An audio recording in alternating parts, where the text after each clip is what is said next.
அனைத்து மாணவர்களுக்கும் பெற்றோர்களுக்கும் வணக்கம். முதலில் அனைவருக்கும் புது வருட நல்வாழ்த்துக்களை தெரிவித்துக் கொள்கிறேன்.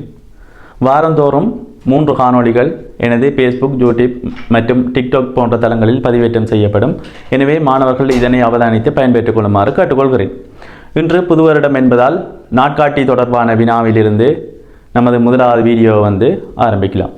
இந்த வினாவை அவதானிச்சிங்கன்னா, லீப் வருடம் இல்லாத வருடம் ஒன்றில் முதல் 3 மாதங்களில் உள்ள நாட்களின் எண்ணிக்கை யாது? லீப் வருடம் என்றா என்ன, லீப் வருடம் இல்லைண்டா என்னென்று முதல்ல மாணவர்கள் தெரிஞ்சு வச்சுக்கொள்ளணும். லீப் வருடம் என்றா 4 வருடங்களுக்கு ஒரு முறை வாரதான் லீப் வருடம் என்று சொல்லுவோம். அந்த வருடத்தில் 366 நாட்கள் காணப்படும். லீப் வருடம் இல்லாத வருடம் என்றா 365 நாட்கள் காணப்படும். இந்த லீப் வருடம் வாரத்தில் பிப்ரவரி மாதம் 29ஆம் தேதி காணப்படும். லீப் வருடம் இல்லாத வருடத்தில் பிப்ரவரி மாதம் 28ஆம் தேதியோட முடிவடையும். இந்த 2026ஆம் ஆண்டு லீப் வருடம் இல்லாத வருடம். இறுதியாக வந்த லீப் வருடம் 2024ஆம் ஆண்டு வந்தது. இனி 2028ஆம் ஆண்டு லீப் வருடமாக காணப்படும். ரைட், இப்போ வினாவுக்குள்ள வருவோம். லீப் வருடம் இல்லாத வருஷத்தில் முதலாவது அடுத்ததாக நீங்கள் தெரிந்து வைத்திருக்க வேண்டிய விடயம் மாதங்கள்ற நாட்கள் எண்ணிக்கை. ஜனவரி மாதத்தில் 31 நாட்கள் காணப்படும். பிப்ரவரி மாதத்தில் லீப் வருடம் இல்லை என்றதால 28 நாட்கள் காணப்படும். மார்ச் மாதத்தில் 31 நாட்கள் காணப்படும்.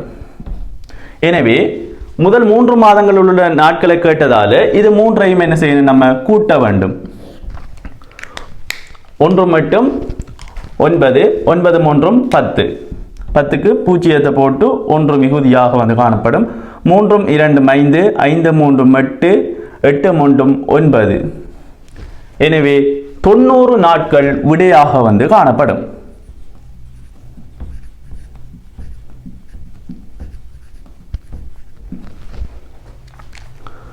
மாணவர்கள் வினாவை முதலில் தெளிவாக அவதானித்து மாதங்களில் எத்தனை நாட்கள் இருக்கின்ற விடயங்களை அறிஞ்சு வச்சிருந்தீங்கன்னா தான் இது தொடர்பான வினாக்களுக்கு விடை செய்கிறதுக்கு உங்களுக்கு இலகுவானதாக காணப்படும். மீண்டும் ஒரு காணொளியில் புதிய ஒரு வினாவோடு உங்களை சந்திக்கிறேன். மாணவர்களுக்கான நேரடி வகுப்புகள் மட்டக்களப்பு திராய்மடு நாவக்கணி வீதியில் நடைபெற்று கொண்டிருக்கின்றது. எனவே அதற்கு இணைய விரும்பும் மாணவர்கள் கீழ்காணும் தொலைபேசி இலக்கத்துடன் தொடர்பினை ஏற்படுத்தி மேலதிக தகவல்களை பெற்றுக்கொள்ளவும். மீண்டும் சந்திக்கும் வரை நன்றி, வணக்கம்.